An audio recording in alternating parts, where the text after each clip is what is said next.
The December 8, 1943, off the Dutch coast, 3 miles from Scheveningen, 4:42 a.m. The wind carries salt and ash. Jan Bakker's hands, scarred and thick from 30 years hauling nets, shake as he grips the wooden gunwale of his fishing boat. Not from cold, though the North Sea is merciless in December, but from something else, something he has never felt in all his years on this water. Above him, through the pre-dawn blackness, he hears it, the violent scream of engines stuttering, then the crack of anti-aircraft fire, distant but unmistakable, like God breaking kindling. The sky flashes white, then red, then nothing. Jan is 61 years old. He has survived 2 wars, a stillborn son, and the drowning of his brother. He knows the sea does not forgive hesitation. But tonight, hesitation is all he has, because tonight he is not alone. Somewhere in the black water ahead, between him and the occupied shore where German patrols sweep searchlights like the eyes of hunting wolves, there are men. Men falling, men dying. And Jan Bakker, a fisherman with no rank, no uniform, no weapon, no protection, is the only one who can reach them. He exhales slowly. His breath fogs in the frozen air. The small diesel engine of his boat, the Marieke, coughs and growls.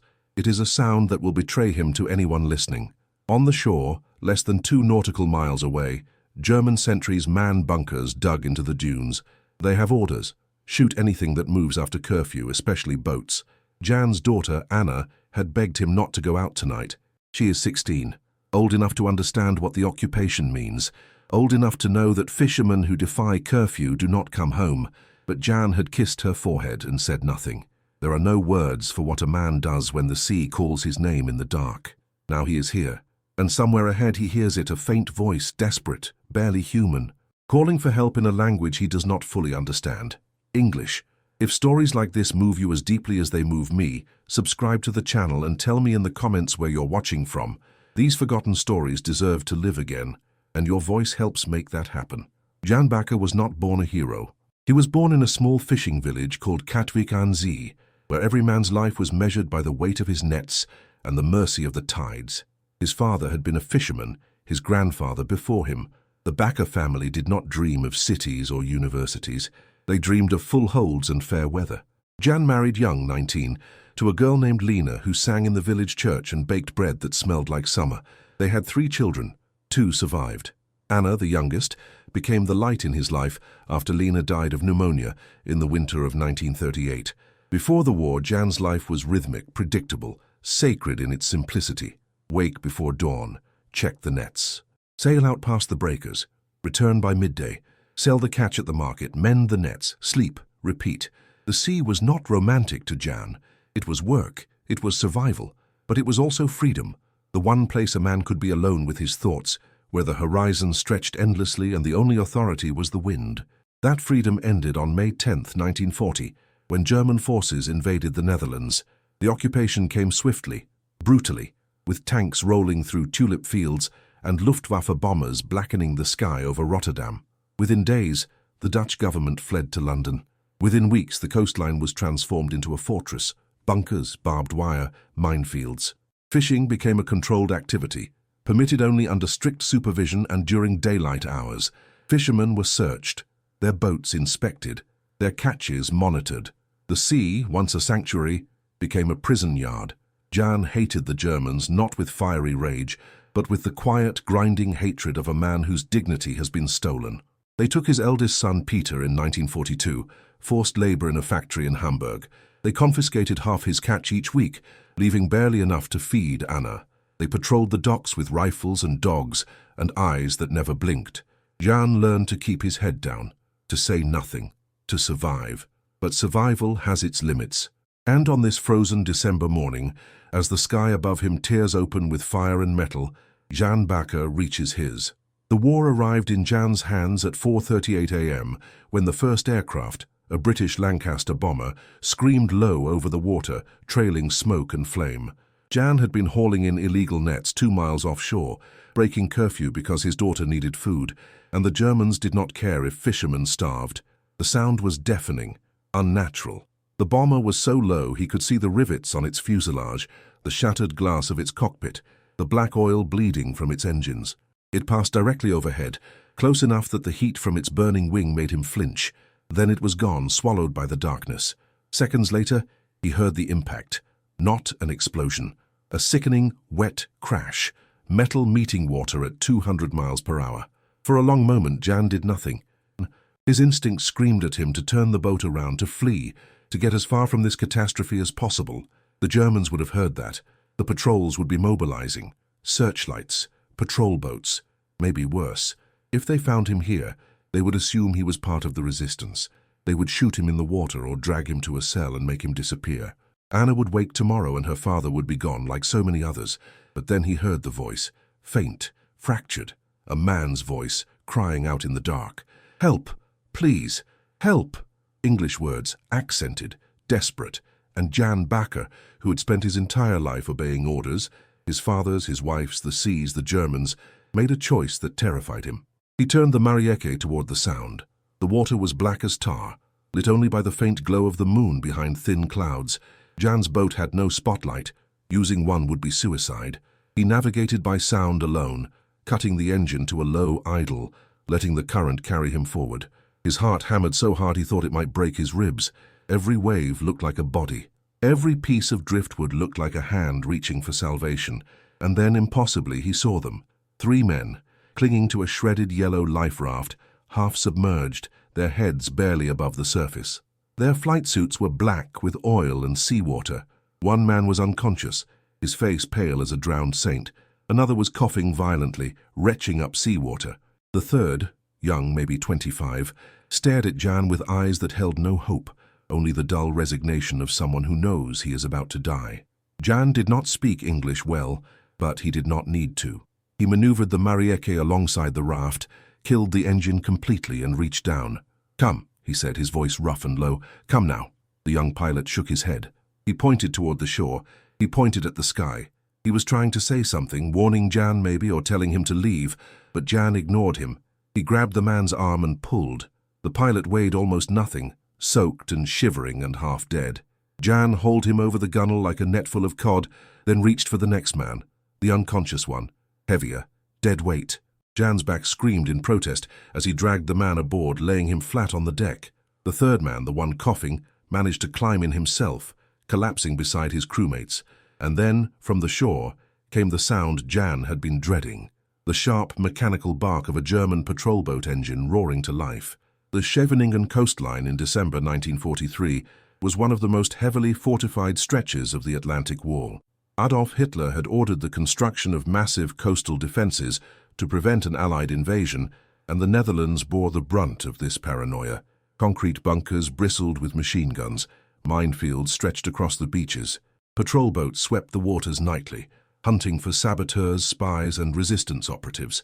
The German 719th Infantry Division controlled the region, supported by naval units of the Kriegsmarine. Civilians caught breaking curfew were detained, interrogated, and often executed as examples. Fishermen were considered especially suspect. Their boats could be used to ferry Allied agents or downed airmen to England. The penalty for such activity was death. No trial, no mercy. Jan Bakker knew all of this. Every fisherman did. The occupation had taught them to live in fear, to measure every action against the possibility of annihilation. And yet, as the German patrol boat's searchlight cut across the water, sweeping toward him like the finger of a vengeful god, Jan did not panic. He had made his choice. Now, he had to survive it. He restarted the Marieke's engine. The diesel coughed, sputtered, then caught with a growl that sounded impossibly loud in the silence. He turned the boat hard to starboard, away from the shore toward the open sea. Behind him, the 3 pilots lay motionless on the deck. The unconscious one was barely breathing. The young one whispered something in English, maybe a prayer, maybe a plea. Jan did not look back. He opened the throttle as far as it would go. The patrol boat was faster, much faster. Its searchlight locked onto the Marieke, turning the night into blinding white. Then came the first gunshot.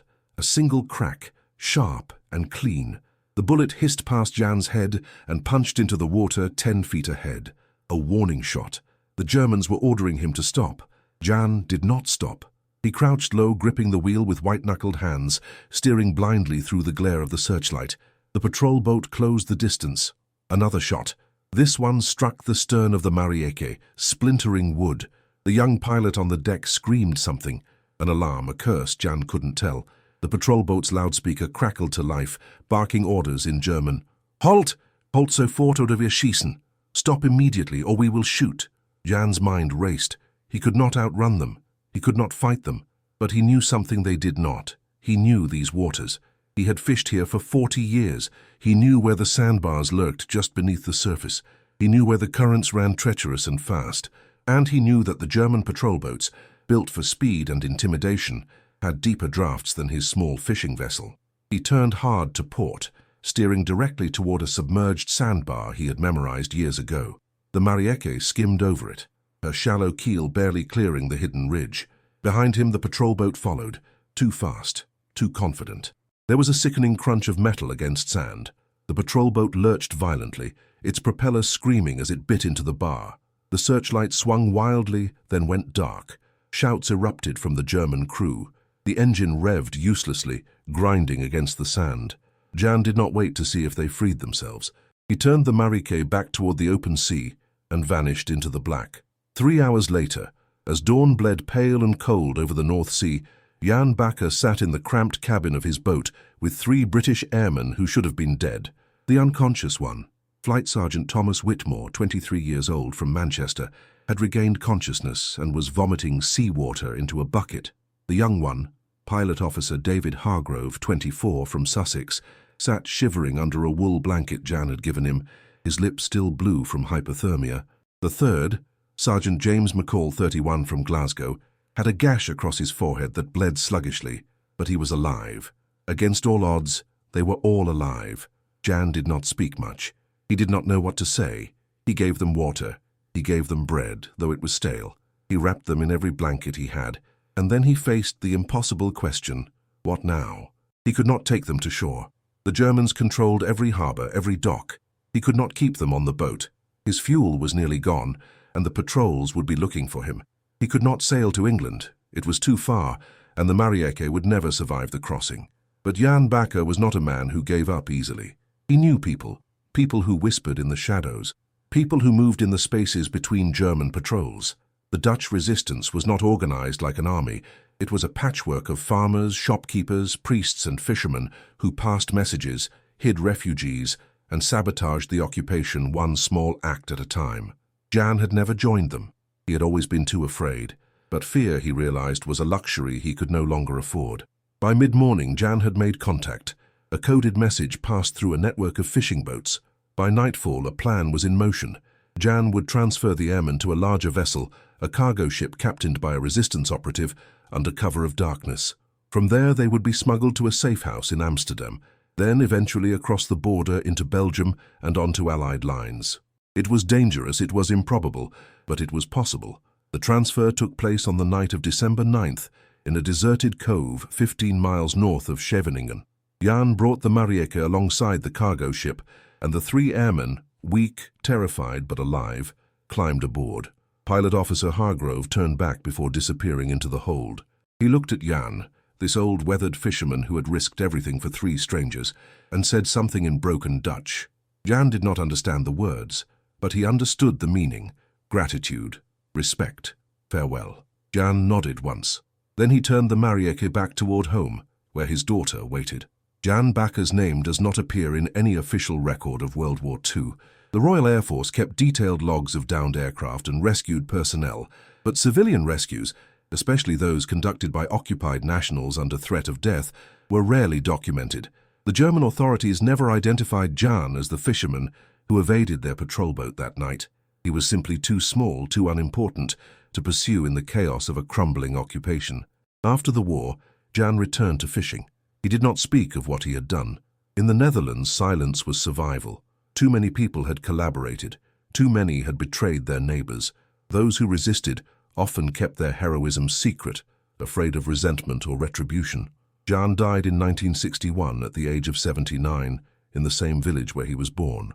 His daughter Anna inherited the Marieke, but never took her out to sea. She could not bear to. For decades, the story of her father's rescue remained buried, a private memory, whispered only within the family. But in 1998, something extraordinary happened. A British historian named Dr. Eleanor Pritchard was researching the fate of Lancaster bomber crews lost over the Netherlands during the war. She discovered a RAF report dated December 1943, describing the miraculous survival of 3 crewmen from a bomber shot down near Scheveningen. The report noted that the men had been rescued by an unknown Dutch civilian, identity unconfirmed. Pritchard was determined to find out who that civilian was. She traveled to the Netherlands. She interviewed elderly fishermen. She searched municipal archives. And eventually she found Anna Baker, then 72 years old, living in a nursing home in Leiden. Anna had kept a single photograph of her father, standing beside the Marieke, his face creased by sun and salt. When Pritchard showed her the RAF report, Anna wept. For the first time in over 50 years, someone cared about what her father had done. Pritchard tracked down one of the surviving airmen, David Hargrove, then living in Devon, England. Hargrove was 80 years old, a retired schoolteacher with grandchildren and a quiet life. When Pritchard told him they had identified his rescuer, Hargrove broke down. "I never knew his name," he said. "I never had the chance to thank him." In 2001, the Dutch government posthumously awarded Jan Baker the Resistance Memorial Cross, an honor given to civilians who risked their lives resisting the Nazi occupation. The ceremony was small. Anna attended. David Hargrove attended, traveling from England despite his age. He stood beside Anna and held her hand. 2 strangers bound by a night in December 1943, when an ordinary man did something extraordinary. War is not a story of generals and medals. It is a story of fishermen who steer into darkness when every instinct screams to run. It is a story of fathers who risk their daughters' futures because somewhere in the black water, a stranger is drowning. Jan Baker had no training, no weapons, no authority. He had only a small boat, a lifetime of knowledge, and a conscience that would not let him turn away. The 3 men he saved went on to live full lives.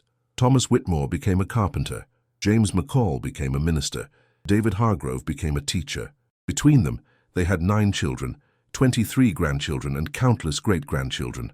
A lineage that exists because one man, whose name history forgot, decided that saving lives mattered more than saving himself. We tell stories of soldiers storming beaches and pilots dogfighting in the sky. We build monuments to the famous and the decorated. But the true heart of resistance, the true measure of courage, is found in the small, quiet acts that no one records. A fisherman turning his boat toward danger. A family hiding strangers in their attic. A stranger giving bread to the starving. These are the acts that sustained humanity when the world burned. Jan Baker's story is not unique. Across occupied Europe, countless civilians risked everything to help the vulnerable, but his story is no less important because it was repeated. In fact, it is more important because it reminds us that heroism is not rare. It is not reserved for the exceptional. It is a choice that ordinary people make in extraordinary circumstances. Today, the Marieke no longer exists. She was scrapped in the 1970s, her wood rotted by decades of salt and neglect, but her story endures. In Katwijk aan Zee, there is a small plaque near the harbour. It reads, "In memory of Jan Baker, fisherman, who saved 3 lives under fire, December 1943. Courage has no rank." It is a quiet memorial for a quiet man, but sometimes quiet is all that's needed. Because the loudest acts of bravery are often the ones spoken in silence, by people who never sought glory, who never imagined their names would be remembered, who simply did what was right when everything was wrong. The next time you hear a story about war, remember Jan Baker. Remember the fishermen, the farmers, the mothers, the children, who stood between cruelty and compassion and chose the harder path. They had no weapons, no protection, no promise they would survive, but they had something more powerful, the belief that one life, any life, was worth saving. And that belief, more than any army or any bomb, is what won the war.